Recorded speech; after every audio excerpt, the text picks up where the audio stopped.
All right, well, let's call this meeting to order. I'm just gonna redo my page here for a second.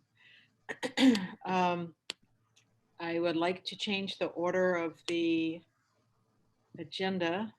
Since Karen is here, I think we should take care of Karen's, I'm just looking at the agenda. I don't think it's listed first, right? No. So let's start with Karen's stuff so she can be free to go about her other work today. Thank you. No public comments because there are no members of the public participating. So we'll go right into Karen's item. And I'm hoping, Karen, you can kind of walk us. There were a bunch of documents in the drive, and I felt like I needed some hand holding to walk through what we're supposed to be looking at and making sense of there. So Sure. I'll try and walk you through it and then ask me if there's anything that's not clear. There's a new process that we are being reviewed by the state. There's another one called the Educational Stability Review Process, and they are reviewing all of our policies in homeless, foster care, and the military. And so we had to submit all of that last year. And Susan, you may remember, we rewrote our homeless policy in anticipation of that. Well, they made changes since then. So we're ahead of the game, and now we have to go back and look at it again, unfortunately. all right, okay. So there was most of the things we were fine on. There was a couple of policies they questioned. The first one is the equal educational opportunities. So that should be in the folder for you. It's JB. Okay, hang on. Oh. JFABD. That. Just JB. We're going to look at the other one too, but there's one that's JB, equal educational opportunities. Is that MASC policy? It should be in your policy folder there. Why am I not? Let me refresh my window, make sure I see everything here. I'm with Susan. I don't see a JB. It's not in there? Oh. No. I see a I see a MASC policy equal opportunity document. Yeah, I see that. I can't see the folder to see what that is, but. Okay, let me see. Let me open it. I'll just tell you what the heading says here. File. Oh yeah, this is it. JB equal educational opportunity. Okay. And then does it have some wording in red on it? So it does not. Yeah, it does not. Okay. So I think that may be the concern. Maybe I don't have, for some reason, we don't have the one that I had sent in there. You want to toss it over to Christy? She could put it in right now. No, there are changes. There's red. It's been redlined already. You see the red? Yeah. Okay, I'm refreshing the document. I don't see any red. Not in the one I'm looking in. This is there's a second document, BBRSD policy equal opportunity, that has red. Okay, that's the one. That would be ours. I only see one line, but yeah, it says current BBRSD JFABD homeless students.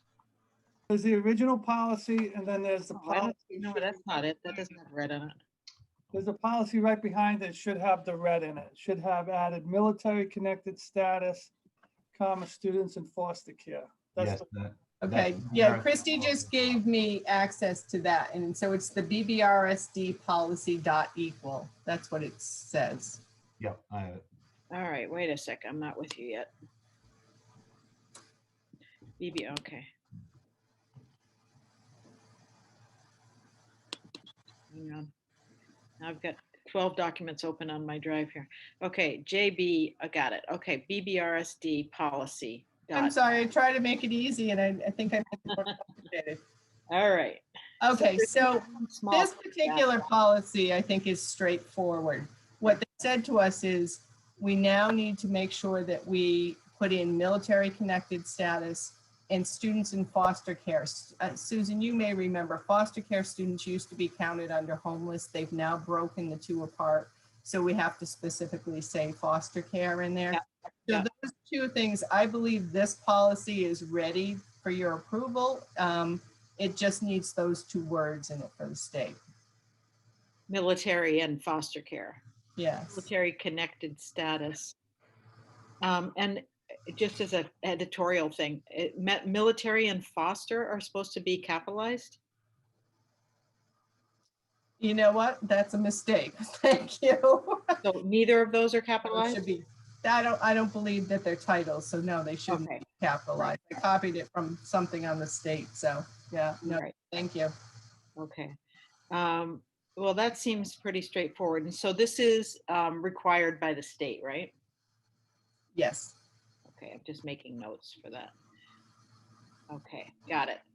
Does anybody have any questions about this addition? No, it's required by the state. I guess we have to do it, right? Yeah. I think what they're trying to do is name all the groups, that are important to include here for equal Does, opportunity. Does the term just all students not cover everything? Because eventually we're going to get to just every single possible group that we can, right? Why can't we just say, oh, don't fucking discriminate? Yeah, I think that they need specific groups, especially all those protected groups named specifically. So there's a couple places where we had more generic terminology that they wanted us to really go out and name those specific groups. Yeah, I think the Civil Rights Acts, the federal Civil Rights Acts name particular groups, right, Karen? Yes, yeah, there's like 11 protected groups and they're very specific about it. Right, so our language has to reflect the federal language. It's helpful for us in some ways, like when we have harassment complaints, it very specifically says it has to be one of these 11 protected groups that they're harassing about. So Yeah. they're very specific about some of those things. Yep. Okay, I'm okay with this. Sounds like Michael, you are. Sure. Yep. So let's move this forward to, I guess it's a first read and at the February school. Is there any urgency to this, Karen, that we have to do this immediately, or can it go through a first read, second read? It's the sooner the better.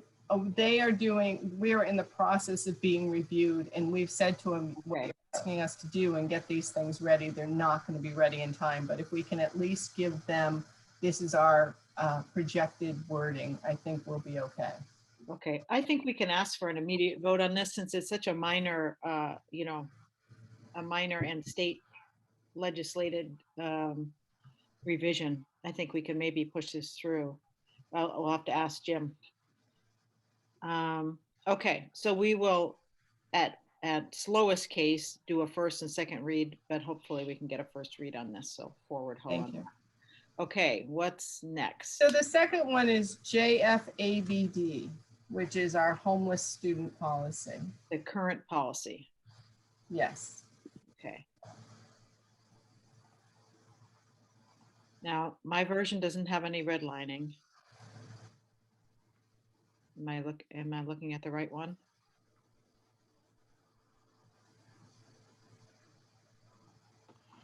I think we should be looking at the file called Our Homeless Policy or Our Homeless JFABD. That one? Yes. All right. Okay. I guess we need to mark this down so we get this right. So this one, I don't think that we can come to consensus on, but I was hoping we could bring it forward. There's been so much confusion in the state. Our policy was what the homeless policy was at the time. I think we did it last spring, if I remember. Yeah. And there's been so much confusion that the state has said, forget it, we can't answer all these questions. We're going to have a webinar, which is like next week. So I would say I want to show it to you, but we probably are going to have to put this off until we see the webinar and make sure that we have everything that they want us to have in it. Okay. One of the things they had highlighted specifically was about preschool programs being covered. And so that section that's in yellow, I don't know if you remember, Susan. Yeah. If we've got an opening, can I put a student in that's homeless for free? And the committee agreed to it, which was great, but I think that wording is what's confusing them. So it basically says that we'll put them in preschool programs free of charge if space allows. I think it's the if space allows makes them think that they're only getting preschool programs if we have space. So it may be just a clarity on wording. I'm not sure whether we need to fix that or not. That would be one of my questions. Okay, Is that not the case? Isn't there a space restriction? There's a certain number of students, but I think that just having that if space allows is probably what's making them, wonder if we only put the homeless preschool students in preschool if we have space. and so the state wants homeless students to have preschool services regardless of space? That's why I have it in yellow. That I can't clarify because we can't start a whole new program just because we have a homeless student move in. So Right. I almost feel like they don't want us to say it, but that's what reality is. That's how we do it.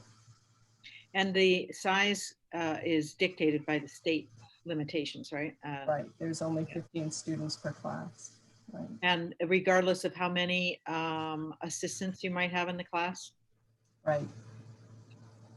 So it would have to be a new class. You couldn't add staff. Yeah, okay. And that's impossible mid-year, So that's one of the things that I need clarity on when we talk about it. And I think that's what a lot of people have concerns about. Okay. The other red wording, I think, is all things that they mentioned. So they wanted summer programming and extracurricular activities added. Those were some things that specifically are new to this policy that they want in there. Okay.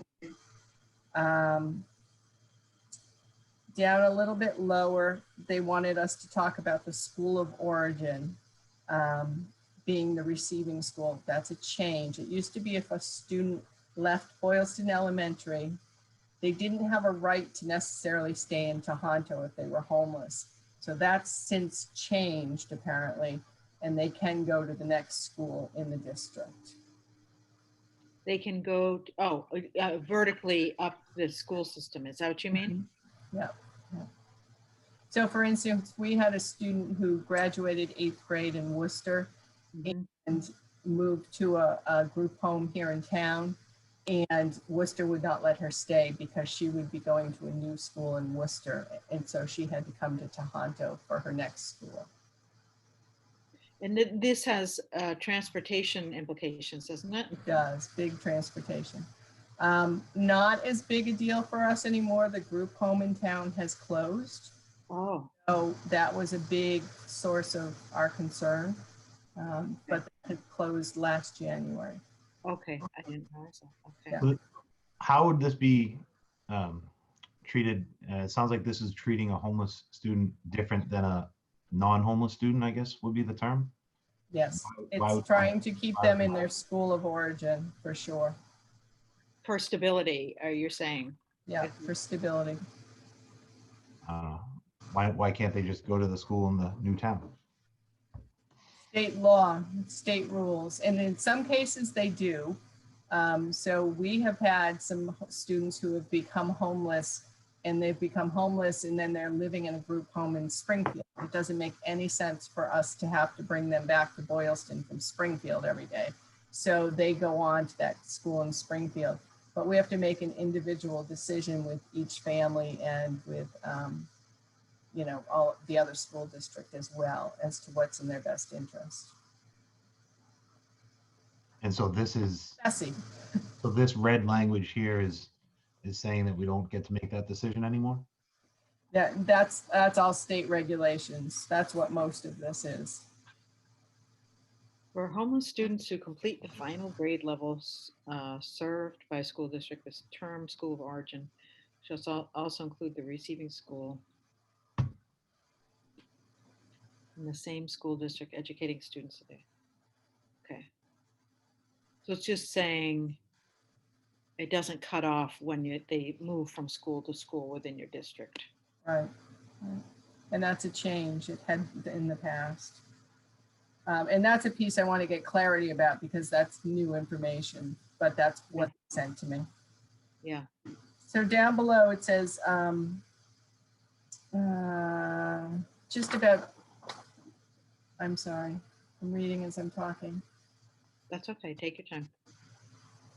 Oh, this was about the student educational record. They wanted to make sure that we knew this was protected information and that we put it in our policy that we can't give out where this child's living and that kind of thing. So it's all protected information.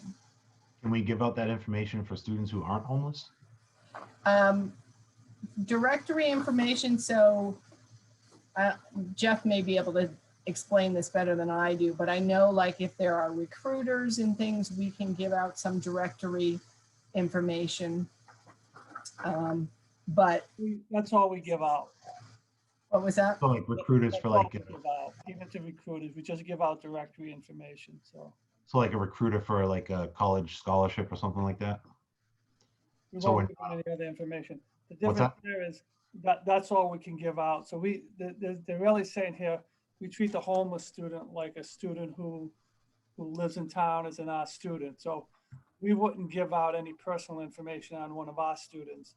And so we'll treat a homeless student's record the exact same way as if they're one of our students. That's essentially what it's saying. Aren't they one of our students though? I mean, They are, yeah. Yeah, I mean, technically they are, so, but in the past, people have given out information about them like that, just, sort of, these guidelines are trying to get away from the transient nature of homeless students. That's really where this comes from. Yeah, and so sometimes people may have treated them in the past as if they're nobody's children. Yeah, that's exactly how they get treated. So we not as much us, because we had, as Karen said, we had a group home for a long time, so we had a lot of practice with this stuff. But there were cases where kids are living in cars and things like that. And again, not as much in our town, but in the urban areas where they live in hotels, or they live in they're living out of cars and things like that. And they get treated like they're just passing through. And a lot of times they are, they go from place to place, and they've been treated that way. So their personal information has been shuffled around. so I mean, I'm on board with that. I don't want to, stigmatize the kid or anything, but the way it's written here and the way you said, for recruiting purposes, you would give out directory information. It sounds like here we're saying we won't give out directory information, which could then lead the kid to not have that opportunity with the recruiter. Where does it say that? It's So highlighted. for homeless students, we wouldn't give out Information regarding a directory. homeless student's living arrangement shall be considered student education and not directory. Very top of page 2. Yeah. I think, Mike, what it's saying there, that their personal files in the past have been treated like directory information, and they won't be treated that way. So that their records will not be treated as directory information. They'll be treated as personnel files and not be given out just like it is directory information. That's regarding the living arrangement. Right. Wouldn't that be like how to get in touch with them for a recruiter to offer them a scholarship? Well, it depends what they want too. I mean, if a person releases that, if you're being recruited for some reason, you want that stuff released, it gets released. They're just talking about like if we have requests all the time. So we get requests from national organizations, and they want information about students, and they'll want everything. They want everything from the students, and we have a template from the lawyer that says, well, that's not what you get. We'll give you the name. We'll give you, stuff you could get out of a telephone book. Sure. That's all we're going to send you.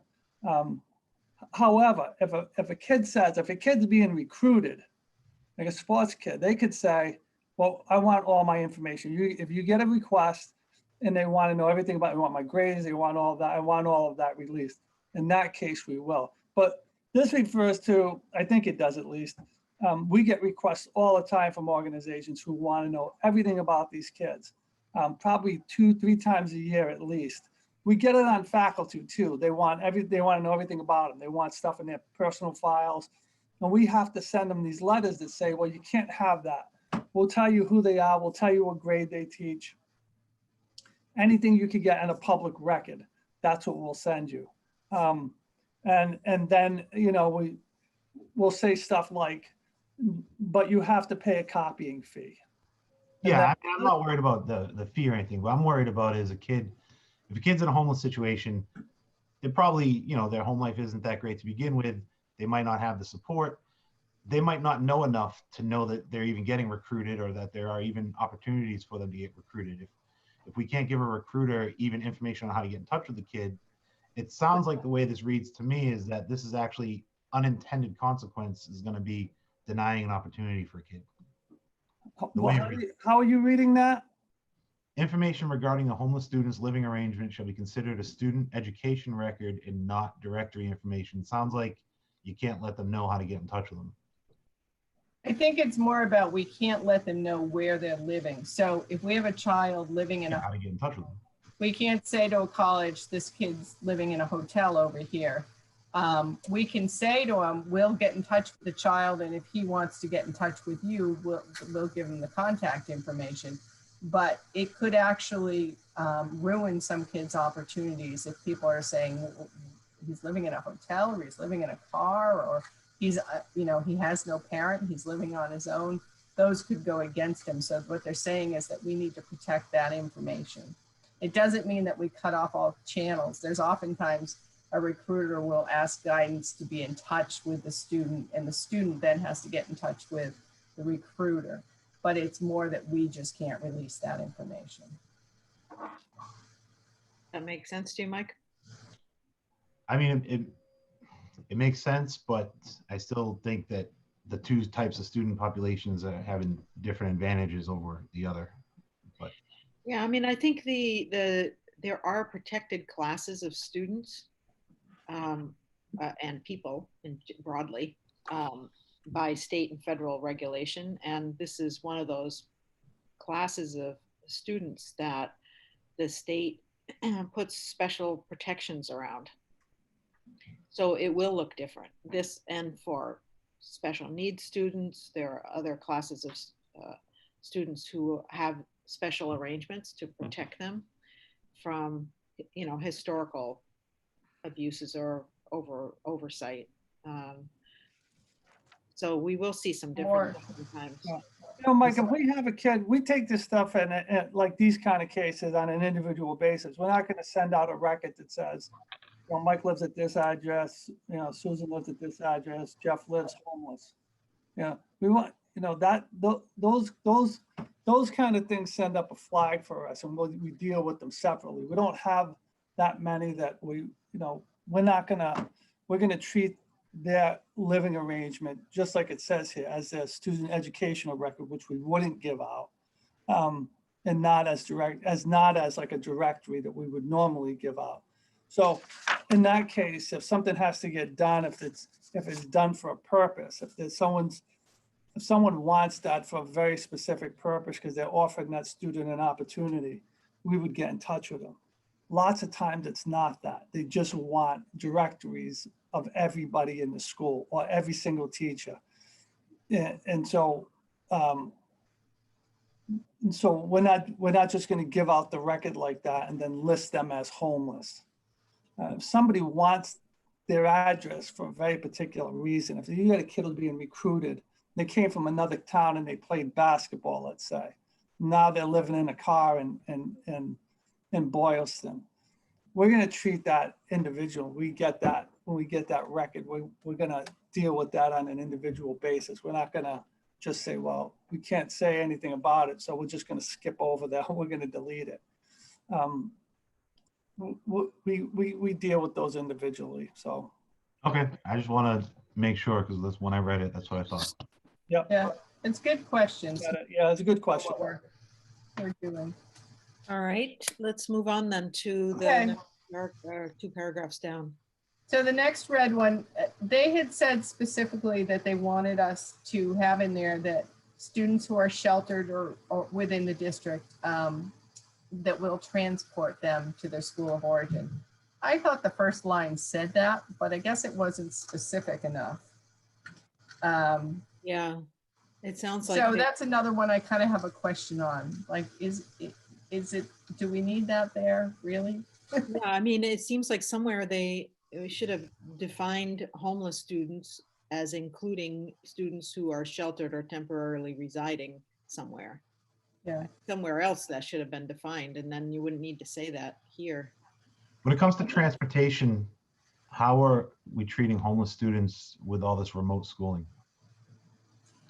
So it's dependent. The students who are homeless within our district have the same choices as anybody else. Some of them are doing remote schooling. Some of them are coming into the building on their hybrid. And so we transport them if they're coming into the building. So how are we supporting them on their remote days? Are we providing them with a space to go, a place to connect? How are we supporting them? It's student dependent. The students that we have now, some of them are special needs students who are coming in 4 days a week. And so they're here for those 4 days because homeless is one of the criteria for high needs students. So it might be a special ed student who's also homeless and DCF involved. And so that's one of the criteria for coming in. Some of them are in programs. They're in shelters and things like that who have educational opportunities on those days. And so they're doing remote at those programs. So it's a variety. It's very student specific these days. So there's no student who's homeless who does not have access. Correct.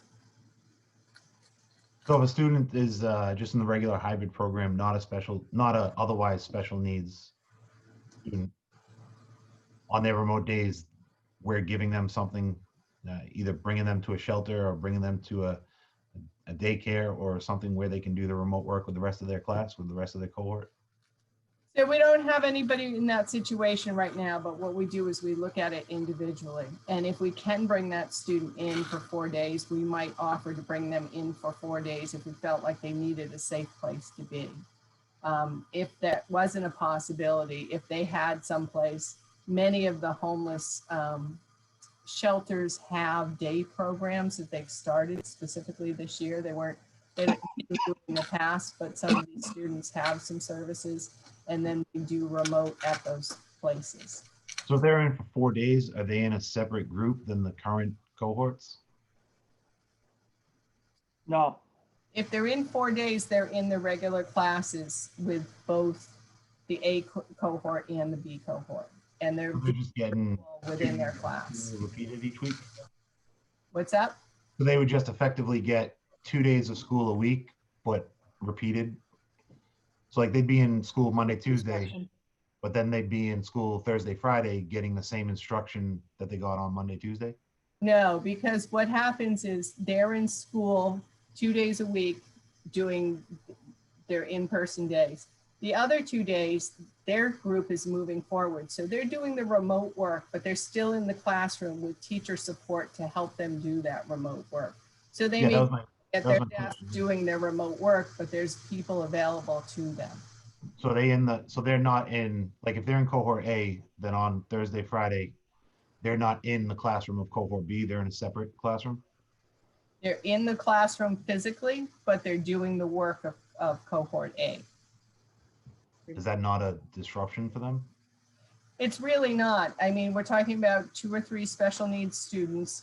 They're working on their remote work, but they're also hearing what's going on. And for a lot of them, that second dose there is a really positive thing. I understand reinforcement could be good, but you have one room, we have space restrictions. You've got essentially 2 separate classes going on in the same room. Absolutely. Is And that- that's what happens during a normal day. I mean, in any given day, in any given classroom, there Yeah, are multiple things going on there. And actually, in any elementary classroom, in any given day, there's probably 4 activities going on. Different students doing different things. And even if you went into a high school classroom or middle school classroom, and the teacher had them in rows and they weren't working on, learning centers or anything like that, there's a good possibility 1 or 2 of those kids would be working on something else, depending if they're special needs students or they have some other need. So at any given time, you may look at the class. I mean, it'd be obvious. You could go into an elementary classroom, it'd be obvious that there's different things going on. But you could go into a high school class, for example, and think that everybody's doing the exact same thing. And there's a good possibility that that's not the case. Yeah. So, So this paragraph is about transportation for those students. So just to get back on task here for a second, the last sentence in that paragraph was about continuing to receive transportation through the end of the school year when that- student has found permanent housing mid-year. So that's one of our requirements is if we have a homeless student, we don't say, you've got a house, now you have to go somewhere else. Part of the regulation is that we allow them to stay through that year and finish out so that there's as little disruption to their schooling as possible. And what if they want to go to their new school? They absolutely can if they want to do that. And sometimes it's so far away that they have to do that. This Yeah. is just giving them the right to stay and finish the year if they want. Okay. Who pays for Permanent- that? well, it says will continue to receive transportation. Why is it will instead of may? That's how I wrote it. Because it sounds like. Because may would give us a possibility. Will is we're required to provide it. It seems like it sounds like that student will be required to continue at the school till the end of the year. I agree with Susan. So formerly homeless students who find permanent housing mid-school year will continue to receive transportation services until the end of the school year. Or is allowed to continue to receive transportation if they choose, Yeah. or something like that. We could put if they so choose, that makes sense. Okay, So if they choose to remain in in district. district school. Yeah, I think that makes sense to me because I could imagine easily that a student may be far enough away or just wants to get settled in a new community that they may have prior relationships with, for example, that they may want to be elsewhere. Yeah, you don't want to force the kid to do what they don't want to do. Yeah. No, we would never do that. Okay, Which so district if they pays for choose to stay. in that case? What was that, Mike? Which district pays for that transportation in that case once the permanent housing has been found? So the transportation is a split usually between the district where they of origin and the district where they are. Okay. Is that said in here? I remember us talking about this before, and when we looked at this earlier. yeah, it is in here someplace. I did see it. It didn't used to be that. That's one of the new changes. Remember we're having some discussion about that. No, it is in here because I read through this yesterday.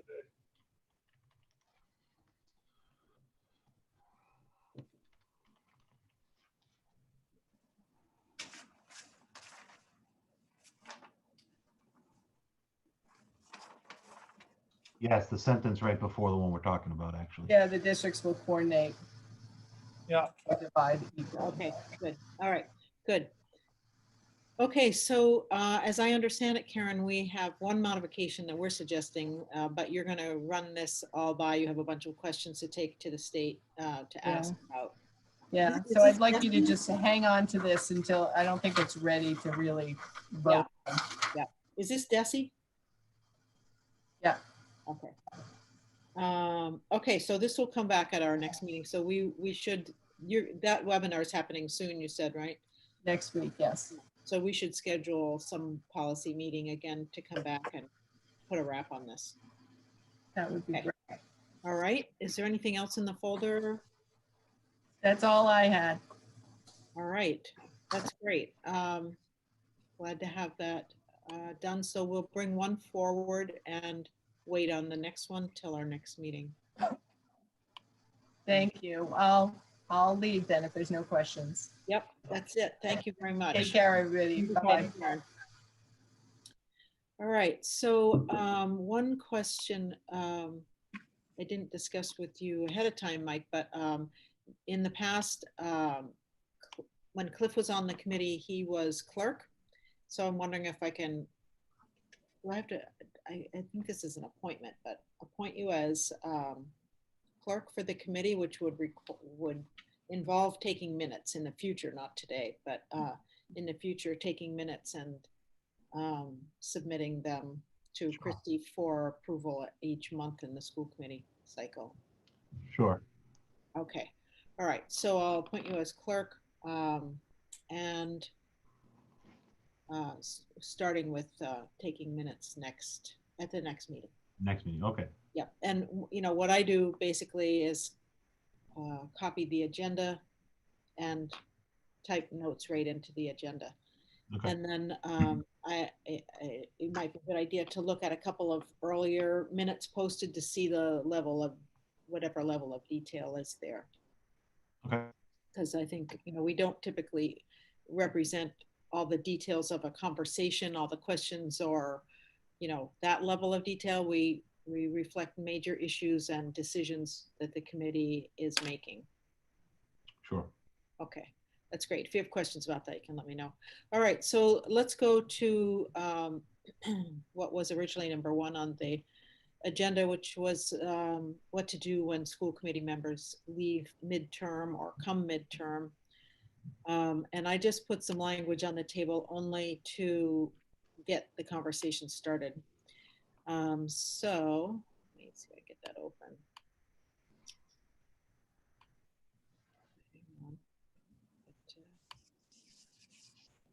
Superintendent evaluation policy, CBI, I put together just an amendment to the existing evaluation of the superintendent policy. I thought maybe it could be placed in here. So the language at the bottom was what I was putting on the table for discussion.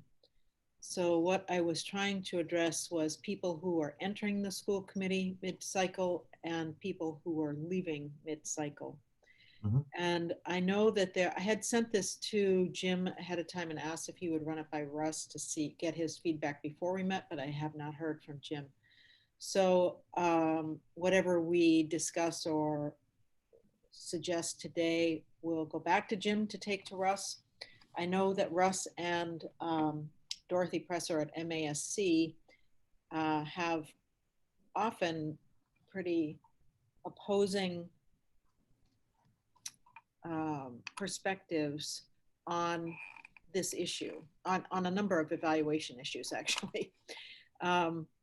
So in the past, Russ has said that, and the language of when I've looked through all the language that's out there on the MASC evaluation policies, but also the department's evaluation documents and guidance, they talk about the school committee, well, MASC in particular says the school committee can basically decide how they want to treat this unusual circumstance of people coming and going midterm. According to Russ, anybody sitting on the committee has the right to participate in the evaluation. But nowhere does the document, do any documents seem to address the issue of to what level might they participate. So we have narrative feedback that people give in an evaluation, and they have ratings feedback and summative ratings that impact the final rating. And so my thinking here was that if you are, so let's use Cliff for an example. So he's leaving after the fall semester. If he were to give ratings right now, he would not be privy to progress that Jeff might be making in the next 4 months. And so he might have felt like Jeff got off to a bad start in the fall. I'm going to give him an unsatisfactory rating. But then in the next 4 months, Jeff might do stellar work. And meanwhile, Cliff's rating would negatively impact the committee's final rating, potentially. So to avoid, I think what we have to balance here is what level of participation should people coming and going get to provide to the evaluation, while also ensuring that the superintendent has a fair evaluation process. Mhm. Those are the tensions that we have to manage here. So what I was suggesting here is that in the first part, if somebody leaves the committee, that we, at any point, that we ask them to provide narrative feedback that will get folded into the final evaluation. And for your information, Mike, a final report gets written, and the school committee then gets to discuss that report, and they vote on the final rating for the superintendent. Yep. And so if, for instance, Cliff gives narrative feedback, it gets folded into the report, it comes to the committee in May. The committee then can be influenced by his perspective that he's shared in the narrative feedback. And so it affects it has a potential to affect our thinking, but not to directly affect the final summative rating for Jeff in that circumstance. Does that make sense, what I'm saying? I don't think it's a good idea. I think they should provide the ratings, and we could perhaps, if this is truly a calculation for a final total rating. Yeah, it's not a calculation. No. It's not, because What do the that's, ratings do then? so the ratings, what we do is we summarize the ratings. So we say something like 5 people said, went beyond expectations, and 1 person said satisfactory. And then the committee will say, the committee writing the report will say, I'm trying to remember how we did this last year. I don't think we even said we recommend, but I'm trying to recall. We may have said, I can't recall, I have to pull up the report. We may have said, therefore we recommend a rating of this. I don't think that we did though. I think we just summarized how many ratings there were in each category. So that if the intent is to facilitate the committee being able to see patterns and trends across the data. Yeah, I mean, I think it's a useful tool then to have, in Cliff's case, let's just say mid-year. It's beneficial to say, at mid-year Cliff thought this, and then at the end of the year Mike thought that. If it's not any sort of calculation that goes into a final score or anything like that, yeah, it's I not don't see the harm in including it. including the rating, you're saying? Yeah. Well, the harm, I'm just going to play devil's advocate on the other side. Okay. The harm can be that, you're seeing the summation of that data. So you might see then, so there would be a total, in this case, of 7 participants on the school committee, when there are only 6 in May, but Mhm. they're over the course of the year, there have been 7. Mhm. So you'll see a total rating of 7, whatever ratings they are. And you have to remind yourself as to which of those ratings are not complete. Like you're making a rating on incomplete data, because he wouldn't have seen 4 months, in this case, 4 months of activity that Jeff has done. So it's in my view, it's an incomplete rating, or it's rating based on incomplete data.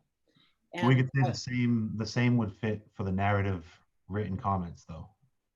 He would yes, be writing his comments based on his first 4 months, which if they were negative and then turn positive, that negative is there, but the positive isn't. So I would right. say, But I guess I see it differently in that it's not a summation, right? It's so in those comments, we will be saying when we put them in the report, based on September to December. So that when you're reading that report, you'll know that that information that's in there is for this time period. And so you'll have reminders as you're reading the data that this is for the first part of the year or whenever it was for. That can't be done for the performance ratings? Well, it could. It's just that it doesn't, I just don't know why would you give a performance, a summative performance rating when you don't have summative data, when you don't have the full year of data? It's called a summative evaluation rating. I just don't know why you would do that if you don't have the full year of data. I wouldn't think that that would be a fair representation. Would I don't have know, the same weight as, a review type of thing that we would do, you know, see where you were, how you've come, shows progress, something like that, you know? say it again for me. It's a summative rating, so we're summing it up at the end of the year, the total, you know, 3 people say, you know, give a 5 rating, 2 people give a 4 rating, 1 person gives a 2 rating. Well, give a weight to the ratings that aren't for the full year, and then include them in the summary. Well, we don't need to weight them because we're not calculating some kind of total. You're just seeing the number of ratings in each field. So if it's a summative rating and it's summarizing Jeff's performance. Mm-hmm. Why not take the 2 people involved here? So in this case, me and Cliff, take Cliff's rating and my rating and combine it to 1 rating. And I just don't understand the rationale for that. to allow Cliff his right of giving a performance review for the time that he was here. Well, he's submitting narrative in every area that he has comments to make. Right. I think it would be helpful if we had his ratings too. No? Well, I just don't see the rationale when he's literally missing 4 months of performance between January and April. And The way I see it is, if we're going to accept his narrative, then we should accept his ratings. If we're not going to accept the ratings, then we don't need to accept the narrative. Well, I think you know, you could argue that maybe, but Yeah, that's what I'm not sure I agree, Okay. because the summative rating it's a summation. It has more weight. It's the final thing. While the committee approves the entire report, the rating has consequence for Jeff's salary, because Mhm. this That's is why I think it's important. his Yeah. contract is performance-based pay. So it's possible that your you know, just imagine, well, so it's possible that a rating that's not inclusive, doesn't consider 4 months of performance, could impact his salary after having 4 months of Well, the flip side of that work is, or not in the work. next paragraph, you're saying that the new school committee member will be asked for a rating. So the flip side of that is that rating will be based only on the portion that that person's been involved. Yeah, So, I stuck in there a minimum of 3 months of observation. sure. So it'd be based on 3 months of performance instead of a full year. And so, Yeah. I mean, maybe that 3 months will be good, maybe it will be bad. I don't know, but it's only 3 months. Yeah, it is. I think the only difference there is, and I'm open to changing the reference to 3 months, but the only difference there is that the person is seeing how the superintendent has performed currently, Mhm. right? So they're not seeing old performance, they're seeing So current. is it a rating based on his last month, or is it a rating based on the full year combined? The the rating for every the rating for all. The rating is the summation of the observations. So So wouldn't you need to include technically it would observations be in that? observations for the year. Everybody else sitting on the committee who's been serving their full term Mhm. would be rating their performance for the year. Right. Wouldn't we want to have Cliff's rating involved in that decision? I wouldn't want his rating in there because he wouldn't have seen 4 months of performance. maybe I would need the help of that rating to know how he did for the first 4 months. I mean, as a parent, I know, but as a committee member, Yeah, I guess I feel like you would get that information, not from a rating, but from the narrative. so in effect, I would be basing my rating on Cliff's narrative. Well, no, no, that's not correct. Because you would be completing your own evaluation without seeing Cliff's at first. Cliff's rating is not part of we don't preview anybody's rating before we do our own. We do our individual rating, and then a report is compiled reflecting everybody's input. And then the committee has a chance to reflect on the feedback as a whole. And Yeah, then that's the important approve part, that. right? The committee discussion after they see everybody's choices. So I think if you don't want to include it in a final rating, maybe that's fine, but maybe we could have it included in there and have an asterisk and say, you know, for discussion purposes, this is where he felt he was at mid-year. You know, if you guys felt the same or you felt different at that point of the year, take that into consideration in your discussions for the final. And you're referring to a rating. Yeah. So you're saying What you just said, the process is we get the narrative and we all make our choices, fill out our forms. Then it comes together and we review that as a committee and discuss it. I think for that discussion, I think having Cliff's information would be useful.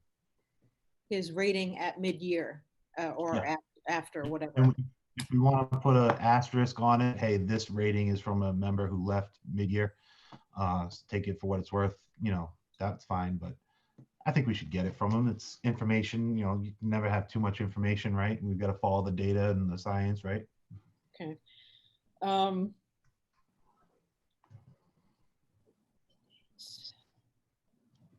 Okay. So then the report would basically tag all of his feedback, narrative and rating, and tag it all as pertaining to whatever months it is that he covered. Yeah, it'd be like, And the same would be for you. Yeah, like this member left in December. This is what he thought at the time. This member joined in January. This is how he thinks it's gone since then.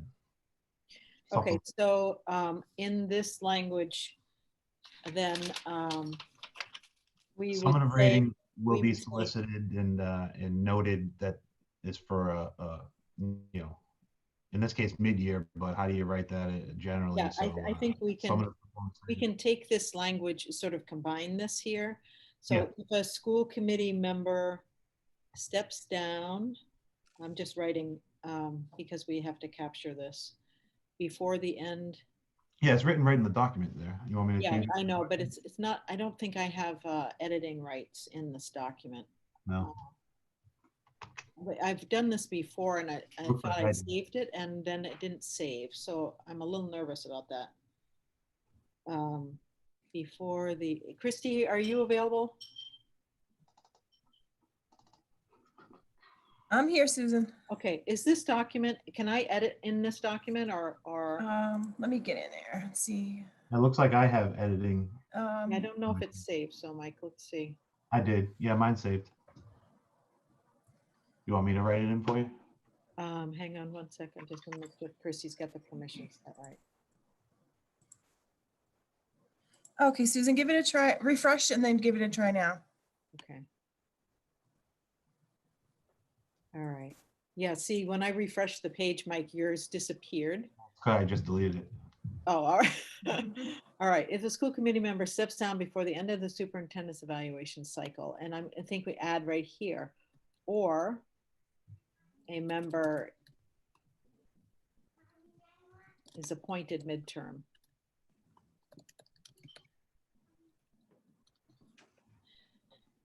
The member will be asked to Yeah, that can all stay. complete the superintendent's evaluation as usual. However, in the final summative report, their input will be noted. Let's see. the months of their service and observations will be noted. All right, I'll take that out.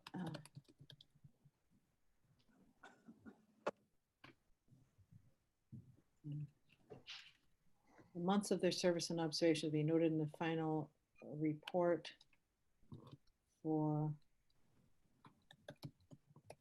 consideration.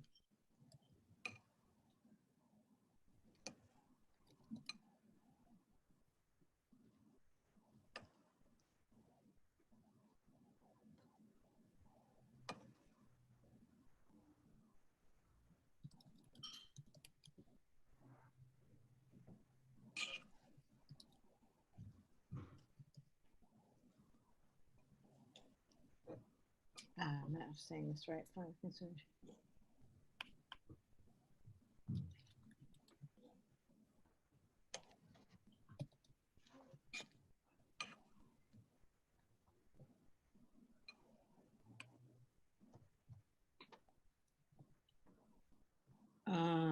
Subsummary for the end of the superintendent's evaluation cycle or a member is appointed midterm. The member will be asked to complete the superintendent's evaluation as usual. The months of their service and observations, the month of their services of their service will be noted.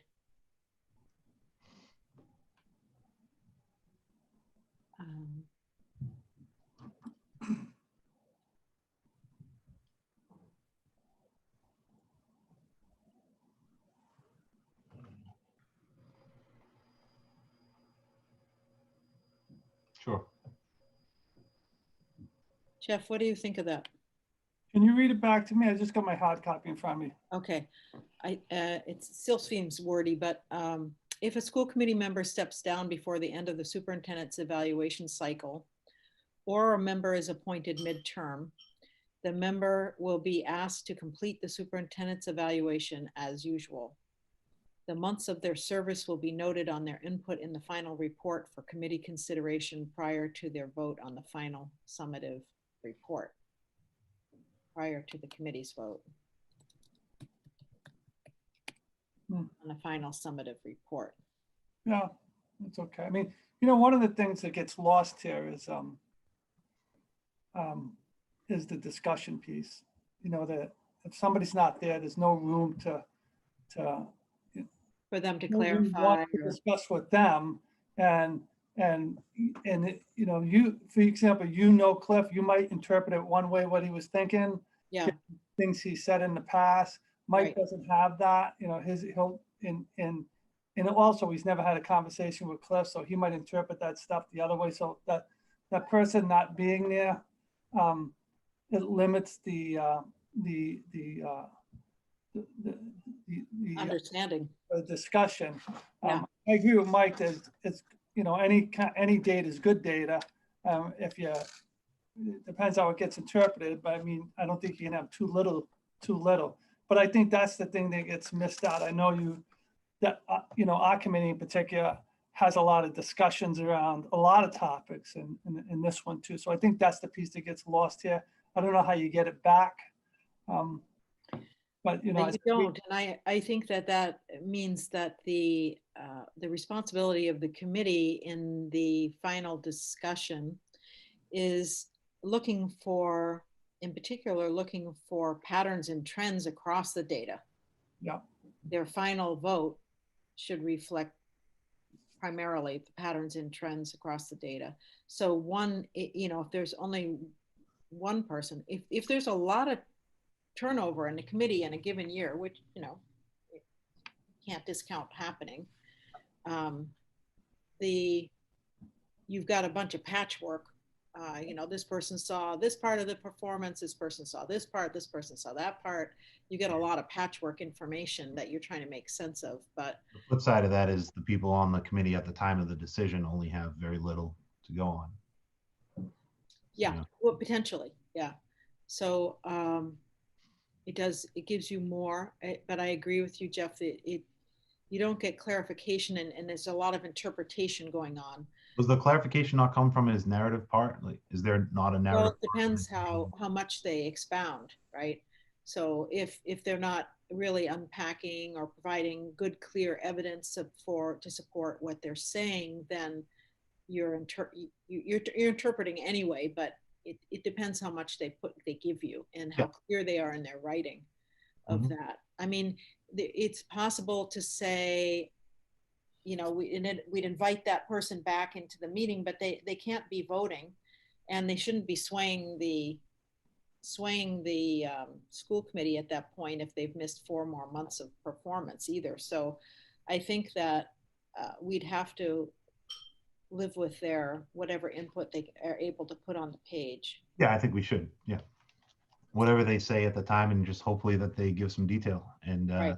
And that it's sort of in line with some of what else is being shared in there. Like, it helps to reinforce some trends that we're seeing in performance, but it's possible that Jeff's performance could vary in notable ways from one part of the year to another part of the year. Particularly, let's say, COVID was going crazy in the fall, it was resolved in the spring semester, and the performance might look completely different, right? The issues and the context around his work could shift during the course of the year. I think it's just really important to bear in mind the time period that anybody's feedback is covering, and Yeah, and then you also I have think the it's possibility important. somebody could leave the committee in April, just a month short of the final evaluation, and still have lots of observation to share. So Yeah, and rightly so. Yeah. I think this is okay with me, Jeff, but I agree with you that we'll just have to keep our interpretation sort of in check in the group. The group has to help keep it in check, just how much we can take from a written evaluation that was submitted and the person's not there to clarify their thinking. Although, Susan, you make a good point. I'm just thinking about my evaluation from last year. The committee, I think, did a good job of looking for trends as opposed to things that are outliers and focusing on that stuff. Yeah. There were certainly comments that were outliers that didn't seem to have as much of an impact as the trend, Mm-hmm. The trend in comments. So yeah, we focused on sort of patterns, three mentions or more, sort of the right. classic data approach. So but obviously all the data was there. So if somebody wants to reflect more on an outlier comment and say, yeah, that's an interesting perspective, I want to think about that, it's there. So is there any further editing you would do to this? Because this is the language that we'll take forward unless we massage it here.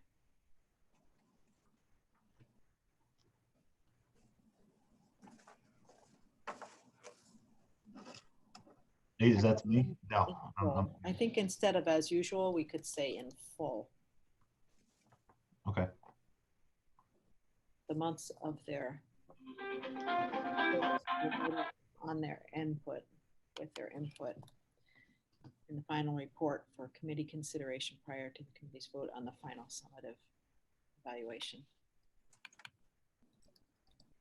Is that okay? Yep. All right, so we will bring this forward this would be a first read. This would not actually apply to Cliff because we already decided that he would just do the narrative stuff, and this won't be approved for a second read until March. Sure. Right, we only have one meeting in February, I think. So this won't actually apply to Cliff.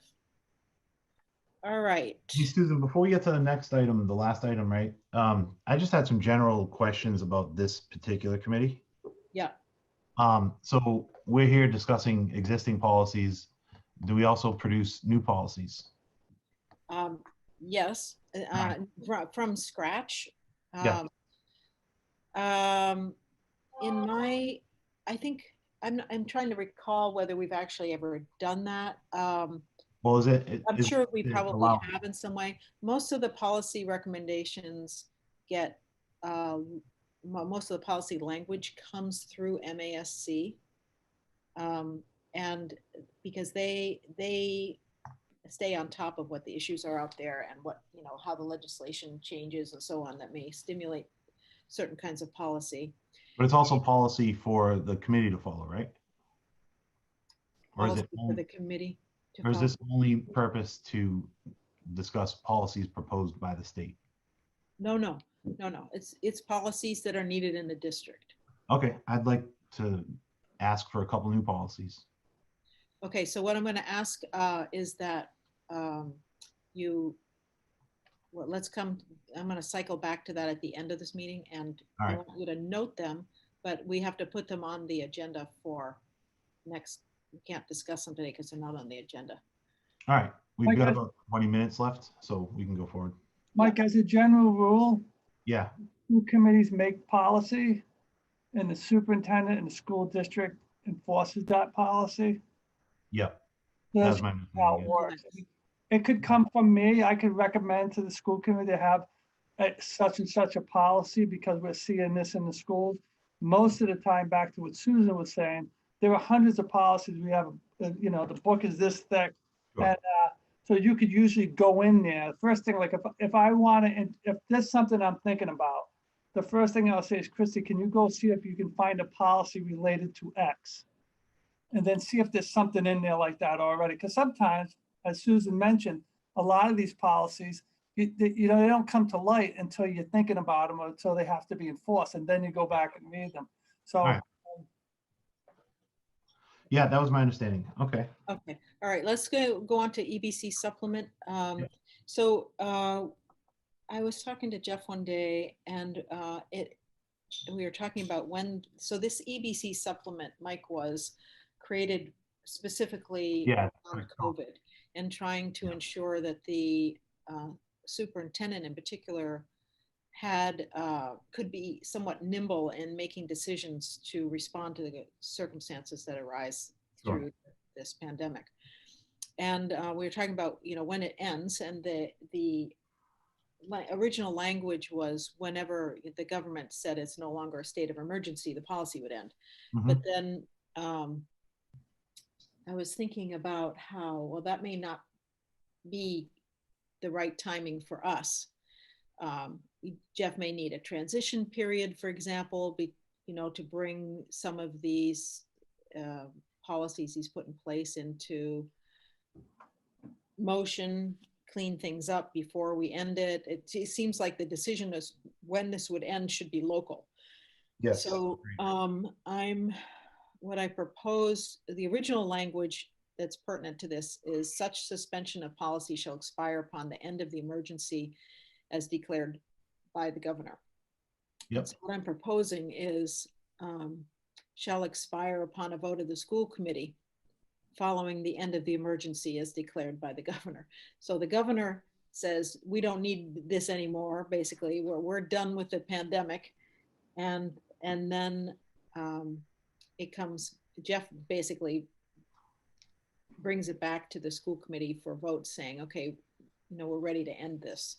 Yeah, and I like what you said earlier about it should be local. I don't particularly care what the governor has to say about it. So I like your proposed revision. I just think we should put a period after the word committee and strike the rest. We can. All right, I think that's what we should do. I mean, I think the difference is that the only reason it's really there is to say that this is related to the emergency. So yeah, the rest of the beginning of the language does say that district policies to address the COVID emergency. So okay. I think we need the flexibility to keep it local, because Okay. allowing the governor a choice there is not keeping it local. Okay, so I'm fine with lopping off the end there. Jeff, how's it sit with you? Personally, I like it. Professionally, I would say we should check with Russ, as Russ said to me a while ago when I wanted to do something that defied the governor's order. He said, it's probably not a good move to defy a governor's order. So you should rethink it.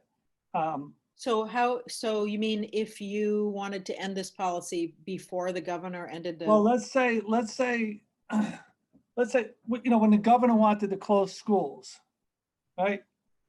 I thought it's probably not the right time for our communities to do that. We had no cases. And when I talked to Russ said, well, that's good. That's nice of you, but the governor just put an order in place, an emergency order. And before you do that, in this particular case, what he said is, you should call some other superintendents and see if you can get a group of other superintendents who would agree to do the same thing, because you don't want to go this alone and be the one that defies the governor's order. So I think ultimately different- close the whole state, and I'm like, well, I can't keep the schools open anyway now. The So difference here is the order, he would be ending an order. Right? He would be ending the state of emergency or whatever they're calling it.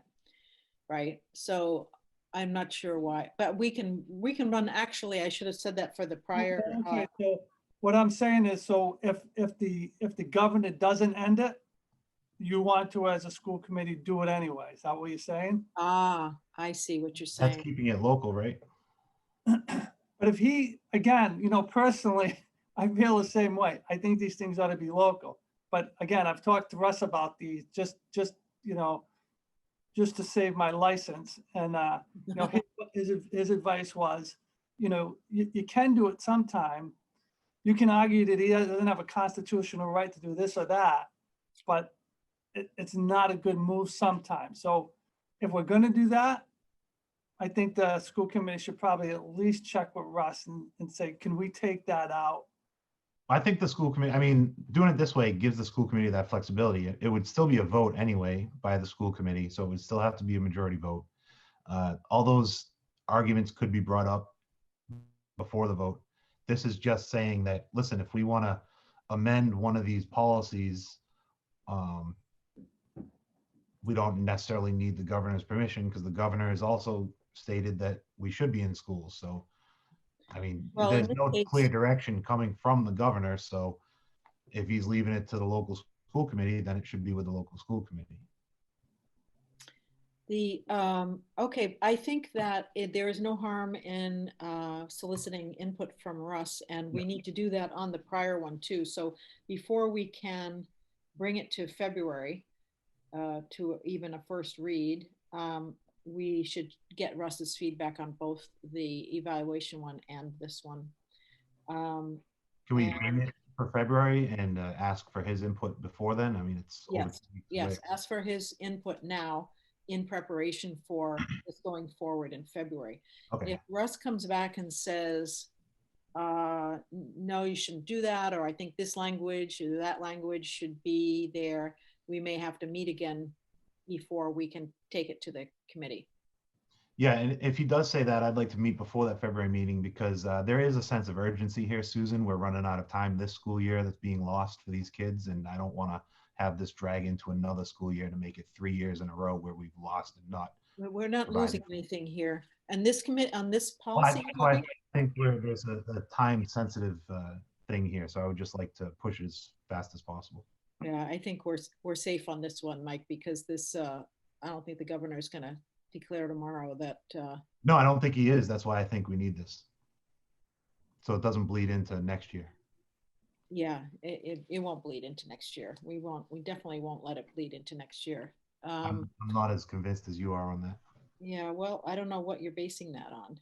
Yeah, I don't know either, Mike, since I went on record saying it was going to be, we had a firm date of April 7th. So what was it about? Is that a firm date? I didn't hear that. I didn't see that. Is that a firm date? I laid it out on what the message I just sent, that we plan to come back after April vacation. So Maybe I haven't seen that then. Well, we should clarify too. We're talking about EBC supplement here. This supplement does not dictate when kids come and go from school. Oh, I know. Yeah. Okay, I know. all right. Just to make sure that there's no confusion there. This supplement is about making sure that the superintendent has authority to make some decisions to stay nimble with the context. Yeah, absolutely. Context, I okay. get it. Yeah.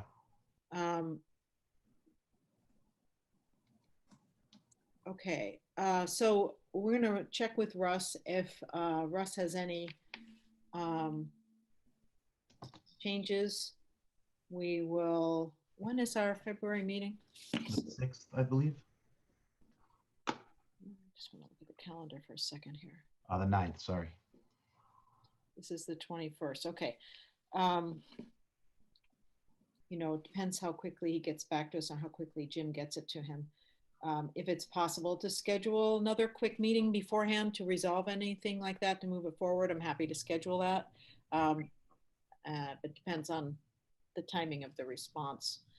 So I'll call another meeting if necessary, if possible. If Okay. there's anything that needs to be cleaned up. So, all right, so we have some questions for Russ. And, all right, so. Mike, you want to raise a couple of policies that you think need to be in place? Yeah. One, I think, and Jeff, you can probably help me out on this, based on the agenda for February's meeting. I know the principals are going to be there. I don't know specifically what they're doing. I'm just not familiar enough with it. But I would like to make sure going forward, however long we stay in this COVID situation, whenever there's remote, maybe we can say within a year where there's remote learning, I think we should be getting a monthly update from the schools as to how the actual instruction is going on. I think I've been in 2 meetings, and it's my fault that I haven't paid attention before December.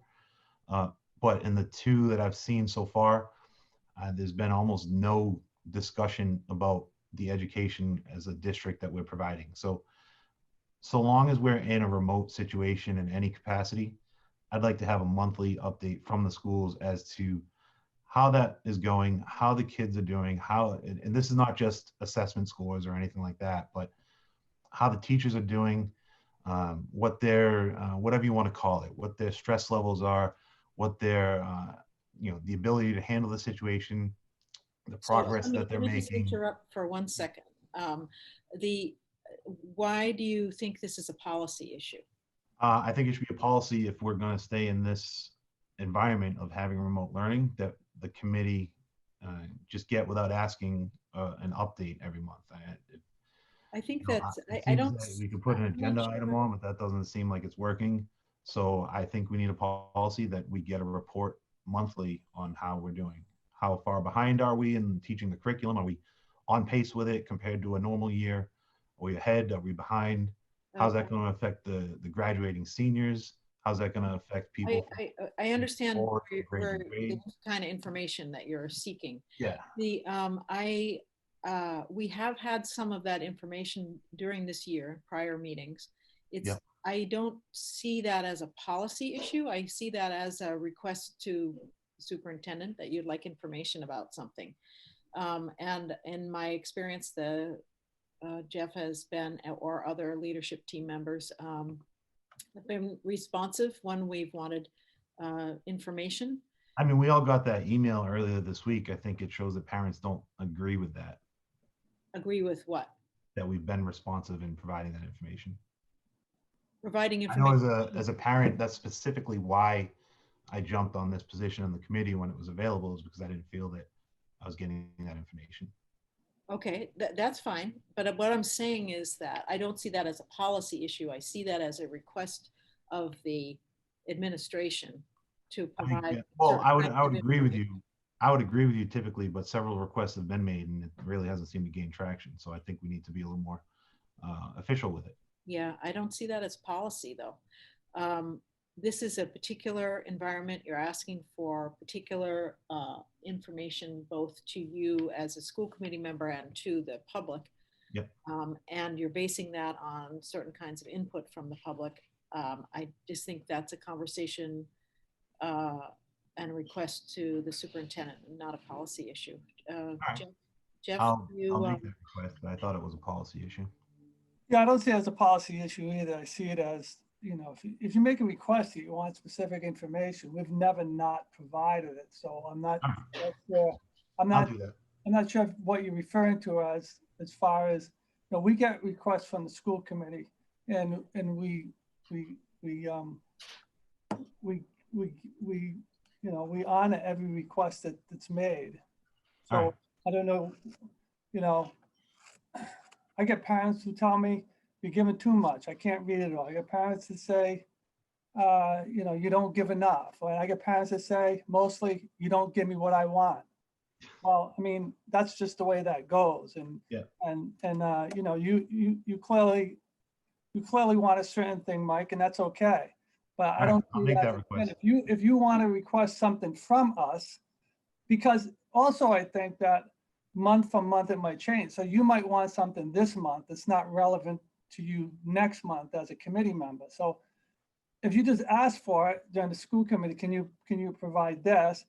You know, and it can't be, can you tell us how you're doing? Ask for something more specific, then we can find that, because we can just have a conversation about how we're doing. But if you want something specific, Yeah, that's what I want. you know, if you want a numbers, or do you want, you know, you requested the survey from the teachers, so we sent that to you. It's something very specific. Yeah. All right. I'll make that request and we can talk about it on the 6th. Sorry, the 9th. I keep having the 6th in my head for some reason, but the 9th. Yeah. I'll do that. Okay. Were there other topics that you wanted to think about for policy? Yeah, that was, I mean, other than the policy to return the kids back into school full time because they're missing out on their education. That's all I had. That's, again, that's not really policy. That's the superintendent's implementation and management. Management All right, well, that's decisions. what I The want. school committee doesn't really decide that. The school committee doesn't decide what? When students go back to school. That's the superintendent's Actually, management role. I keep getting confused on that because I thought the school committee voted to go to a certain model. We based voted, on- we were required to vote on the initial plan that the superintendent was required by the state to develop a plan over this summer, I guess it was. And the school committees was required to approve that plan. Mhm. That's the only time we've I believe, Jeff, you can correct me if I'm wrong. I think that's the only time the school committee voted on anything pertaining directly to your decisions for the district around this. And even that, I don't think specified when exactly when you would be moving from learning model to learning model. No, we Yeah, were that's part requested of the program, yeah. to develop 3 plans, a full in, a remote, and a hybrid, that the school committee would vote on. And ultimately, once we negotiated with the association, the committee voted on a plan to enter school. And there was no requirement in there to vote on when would be coming back full in. Again, they just had to vote on what it would look like when we came back full in. So that's part of that plan. So, but we all know what full in means. So it was really the hybrid and the remote, which we didn't know at the time what those look like really. Essentially, the school committee hires the superintendent to monitor all information sources, information from the state, from the feds, from the school committee people, from the superintendent people, from other districts, from the health boards, you know, parents, students, the whole range. They're collecting information constantly through different means. And we hire him to make the decision based on that data. And we're not privy to all that information, although we can ask for reports on anything. Or we can ask Jeff to be completely clear and transparent about his decision-making process. But it's his management decision. That's what his job is. And we evaluate the superintendent. So if we're not, we can request information all along the way. We can give him feedback all along the way. But ultimately, if we're not happy with his performance, then